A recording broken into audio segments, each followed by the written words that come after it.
নমস্কার সবাইকে। আজকে অনেক দিন পর বলতে গেলে একটু বাধ্য হয়েই একটি বিশেষ কারণে লাইভে আসা। যাই হোক, আমরা যে পরিস্থিতির মধ্যে দিয়ে এখন যাচ্ছি সেটা কিন্তু আপনাদের প্রত্যেকের কাছেই খুব ভালোভাবে অবগত আছে। সিচুয়েশন কিন্তু কঠিন থেকে কঠিনতর হচ্ছে দিনের পর দিন আমাদের জন্য। তো আগামীকাল 1 তারিখ ডিসেম্বরের, তো কালকে একটি কেস আমাদের হাইকোর্টে উঠতে চলেছে। আপনারা প্রত্যেকেই জানেন এই বিষয়ে। তো সেই ক্ষেত্রে যা দেখছি বর্তমান পরিস্থিতি, তাতে কিন্তু আমরা একটি চরমতম সমস্যার মধ্যে প্রত্যেকে ধীরে ধীরে যেতে চলেছি এগিয়ে। তো সেই জন্য বর্তমান যে বিচার ব্যবস্থার অবস্থা, তাতে আমাদের সুপ্রিম কোর্টের প্রতিটি বিষয় পুনরায় আবার হাইকোর্টে ফিরিয়ে দেওয়াতে আমরা মারাত্মক রকমের সমস্যায়, জটিলতায়, কিন্তু একটা আশঙ্কায়, অনিশ্চয়তার দিন গুনতে আবার শুরু করলাম। ভেবেছিলাম যে ডিসেম্বর 31 তারিখের মধ্যে এই সমস্ত কিছুটা হয়তো পরীক্ষা দিলাম এবং এই পরীক্ষার নিয়োগ ইত্যাদি ব্যাপারগুলো সম্পন্ন হওয়ার জন্য অনেকটা এগিয়ে যাবে প্রসেস। কিন্তু ঠিক এর বিপরীত কাজ হলো, আমরা প্রত্যেকে দেখতে পাচ্ছি। তো যাই হোক, দীর্ঘায়িত না করে আমি বলছি যে ব্যাপারটা আপনারা আশঙ্কা করছেন। প্রথমত হচ্ছে যে এই 10 নম্বর এক্সপিরিয়েন্সে থাকবে কি থাকবে না, সেই সংক্রান্ত বিষয়টি আমাদের এই আগামী দিনে এখানে লিস্টেড হচ্ছে। এরপরে আরেকটি বিষয় রয়েছে এক্সপায়ারি অফ প্যানেল, যেটা কিন্তু মারাত্মক একটা সমস্যা।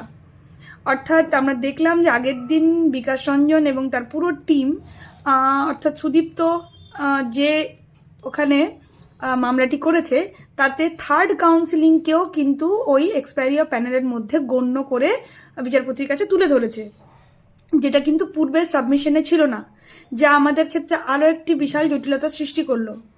তাই এখন এই মুহূর্তে প্রত্যেকের জীবন কিন্তু একটা গভীর আশঙ্কায়, অনিশ্চয়তায় রয়েছে।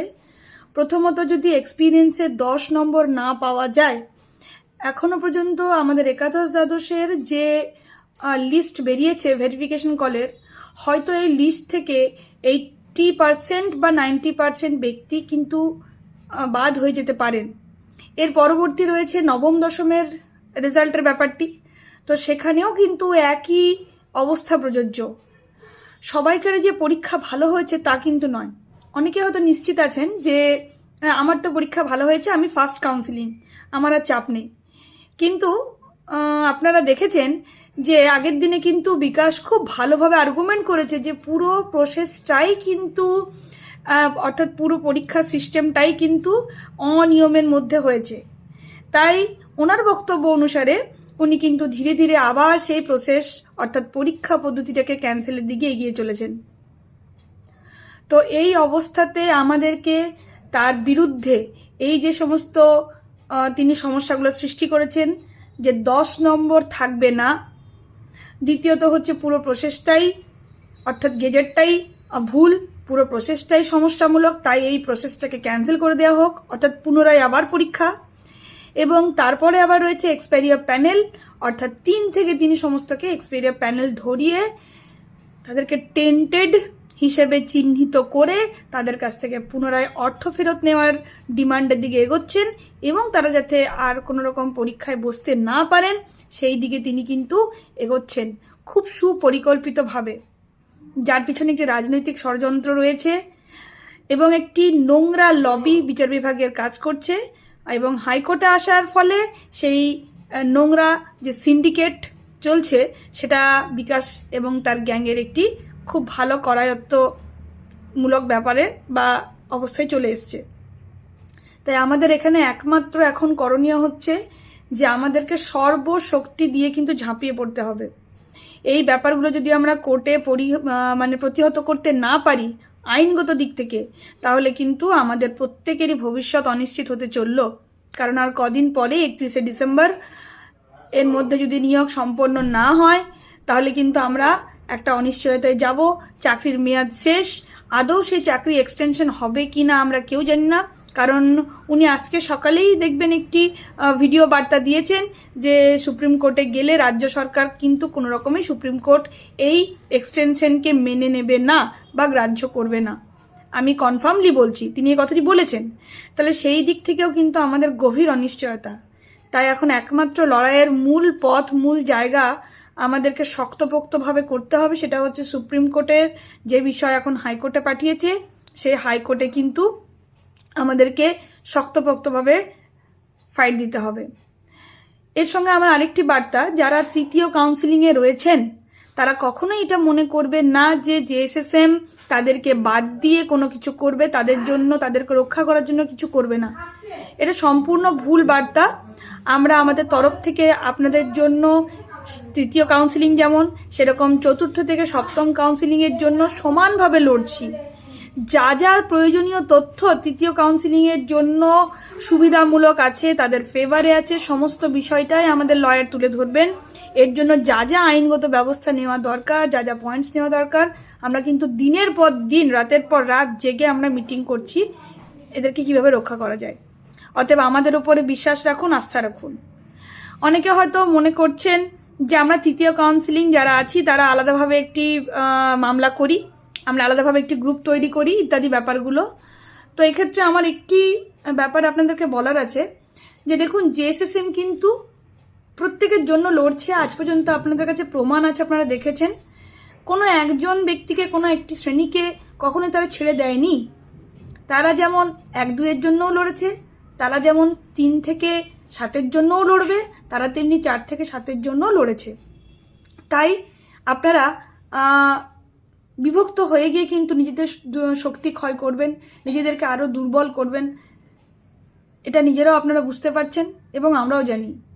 দেখুন, আমরা ছোটবেলায় কিন্তু সেই বৃদ্ধ বাবার তার 3 পুত্রকে দেওয়া যে লাঠি ছড়া, তার গল্প সবাই জানি, আমরা সবাই পড়েছি। একটি লাঠি থাকলে কিন্তু অনায়াসে সবাই ভেঙে ফেলতে পারবে, কিন্তু যদি সেই লাঠিগুলি গুচ্ছাকারে থাকে তাহলে কিন্তু কারোর ক্ষমতা নেই সেই লাঠিকে ভেঙে দেওয়ার। আরে আপনারা এটা নিশ্চয়ই পরিষ্কারভাবে বুঝতে পারছেন যে আমাদেরকে খণ্ড খণ্ড, টুকরো টুকরো করে আমাদের শক্তিটাকে নিঃশেষ করে দেওয়ার জন্য সুন্দর পরিকল্পনা করছে এরা। সে রাজনৈতিক ষড়যন্ত্রও রয়েছে, এখানে যে শাসক দলও যুক্ত নয় সেটাও বলতে পারি না, তারাও যুক্ত আছে, এবং বিকাশ অ্যান্ড কোম্পানি তো রয়েইছে। তো আমাদেরকে টুকরো টুকরো ভাবে এইভাবে নিজেদের মধ্যে ঝামেলা লাগিয়ে আমাদের শক্তি ক্ষয় করে একটা সময়ে তারা দেখবে যে ছোট ছোট শ্রেণীতে বিভক্ত হয়েছে, এরা তখন ফান্ড আর জোগাড় করতে সেভাবে পারবে না এবং ভালো লয়ারও দিতে পারবে না। তার ফলে আলটিমেট সুবিধা কিন্তু কাদের হবে? সে বিকাশ গ্যাংয়েরই হবে।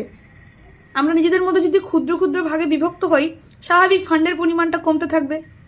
ধরুন আমরা 10,000 জন মিলে যা ফান্ডিং করতে পারবো, সেই যদি 1-2 ভেঙে গিয়ে একটা ফান্ড করে, শুধু 3 ভেঙে গিয়ে একটি ফান্ড করে, 4-7 ভেঙে গিয়ে একটি ফান্ড করে, তাহলে কিন্তু সেই ফান্ড বিভক্ত হয়ে গেল এবং তাতে ফান্ডিংয়ের পরিমাণটাও কমে যাবে।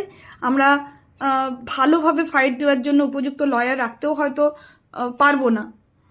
তো সেই জন্যই আমাদের আবেদন প্রত্যেকের কাছে, শুধু আবেদন নয়, এটা আপনারা জানেন যে আজ পর্যন্ত সবাইকার জন্য সব রকম কথাই কিন্তু আমরা বলেছি, আগেও বলবো। কেউ আতঙ্কিত হবেন না, কেউ ধৈর্য হারাবেন না যে জেএসএসএম শুধু 4-7-এর জন্য বলবো কিন্তু 3-এর জন্য বলবে না, এরকম কোনো ব্যাপার নেই।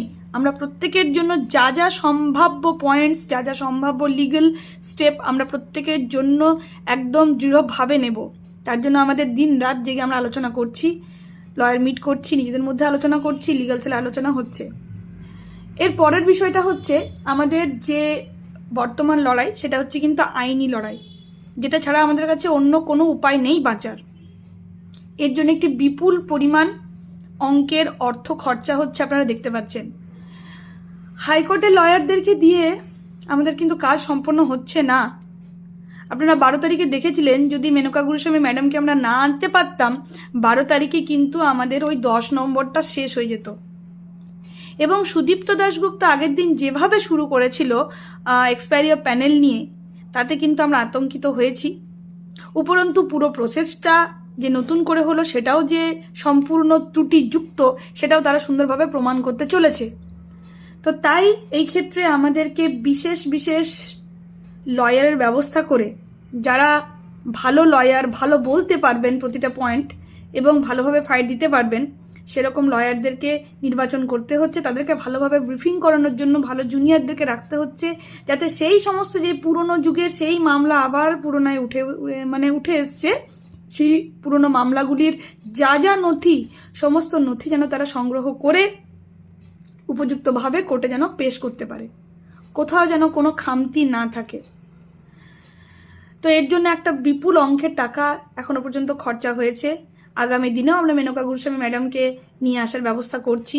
আপনারা জানেন সেই বিপুল অঙ্কের একটা অর্থ তাকে দিতে হয়, তার আসা যাওয়া, খাওয়া, থাকা ইত্যাদি।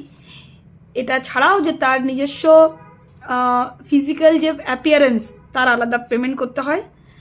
তো আমরা এতদিন পর্যন্ত যতটা আমাদের ফান্ডে ছিল তা থেকে আমরা এই খরচাগুলো চালিয়েছি। শুধু সেটা নয়, তাদের জুনিয়ররা থাকে, তাদের ব্রিফিং করানোর জন্য এক এক দিনের কনফারেন্সে আলাদা করে টাকা দিতে হয়। এছাড়া এত এত কাগজপত্র জেরক্স করানো থেকে শুরু করে প্রচুর রকমের কাজ রয়েছে। তো সেইগুলোর জন্য কিন্তু প্রচুর খরচা হচ্ছে। তো এইভাবে আমি কখনোই লাইভে আসিনি, কিন্তু আজকে আমাদের ফান্ডের এমন অবস্থা যেখানে ফান্ড আমাদের তলানিতে পৌঁছেছে, বাধ্য হয়েছি আজকে আমি লাইভে এসে কথাটা বলতে, আপনাদের কাছে আবেদন করতে যে আর হয়তো একটা বা দুটো হিয়ারিং আমরা চালাতে পারবো। তো তারপরে কিন্তু খুব জোরে হয়তো সোমবার দিনে হিয়ারিংটা চালাতে পারবো, কিন্তু তারপর মঙ্গলবার দিন সম্ভবত আরেকটা বিষয় উনি শুনবেন, অমৃতা ম্যাডাম আগের দিন বলছিলেন। তো সেরম হলে কিন্তু মঙ্গলবার দিন থেকে আমাদের কোনো ভালো লয়ার অ্যাপয়েন্টমেন্ট করার জন্য বা ভালো লয়ারকে অ্যাপয়েন্ট করার জন্য কোনো অর্থ আমাদের কাছে থাকবে না ফান্ডে। তো এই পরিস্থিতিতে যদি আমরা উপনীত হই, তাহলে আমাদেরকে চোখের সামনে দাঁড়িয়ে দাঁড়িয়ে কেসগুলো হারতে হবে, কিচ্ছু করার থাকবে না। একদম হাত বন্ধ, নির্বাক, অসহায় দর্শকের মতো নিজের এই পতন বিনা লড়াইয়ে দেখতে হবে, পারবো না আমরা। এরপরে আমাদের আরেকটি বিষয় রয়েছে, যে সিঙ্গেল বেঞ্চ, অমৃতা সিনহার বেঞ্চ। আপনারা তো খুব ভালো করে বুঝে গেছেন যে কি হতে চলেছে বা অমৃতা সিনহা কেমন, কাকে ফেভার করছে, কার কথায় উঠছে বসছে। তো এরপরে আমাদেরকে কিন্তু এই সিঙ্গেল বেঞ্চ থেকে বাধ্যতামূলকভাবে যে করেই হোক ডিভিশন বেঞ্চে যেতেই হবে। তো সেই ডিভিশন বেঞ্চে যেতে গেলেও কিন্তু তার জন্য আলাদা করে আরও কেস ফাইল করতে হবে, তার জন্য বেশ কিছু খরচা হবে। দেখুন, আমাদের বলতে খারাপ লাগছে যে এইভাবে ফান্ডের ব্যাপারটা, কিন্তু উপায় নেই। আজকে আপনারা প্রত্যেকেই বুঝতে পারছেন, আজকে যদি 10 নম্বর চলে যায়, আপনাদের মধ্যেও হয়তো অনেকে থাকবেন না এই ভেরিফিকেশন লিস্টে, যারা অলরেডি ভেরিফিকেশন করিয়ে এসছেন তারাও, যারা এক্সপায়ারি প্যানেলে যদি ওরা এইটা প্রতিষ্ঠা করে দেয়, ওরা যদি জিতে যায়, তাহলেও কিন্তু এর মধ্যে থেকে কতজন বাদ হয়ে যাবেন। তার পরবর্তী যেটা শেষ ওরা চেষ্টা করছে যে পুরো প্রসেসটাকেই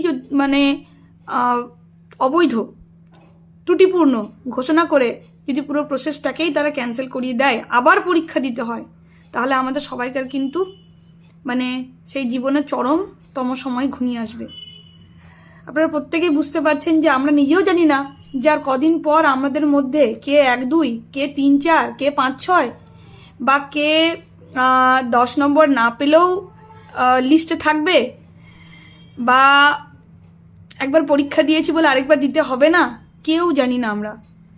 তো সংকটমূলক ভয়ঙ্কর অবস্থাতে কিন্তু আমরা রয়েছি। এই অবস্থায় আমাদের আইনি হাত শক্ত করতেই হবে।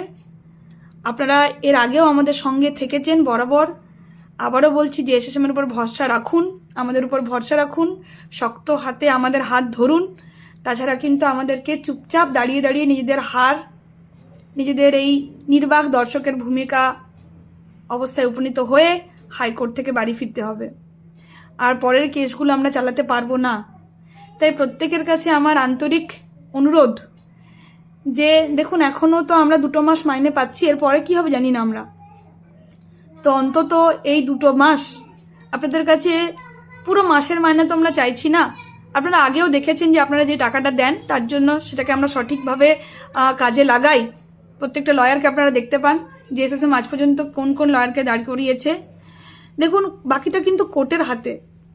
আমরা তো চেষ্টা করছি, ভাগ্য কতটা সহায় বা সহায় নয় সেটা আমরা কেউ জানি না আগে থেকে।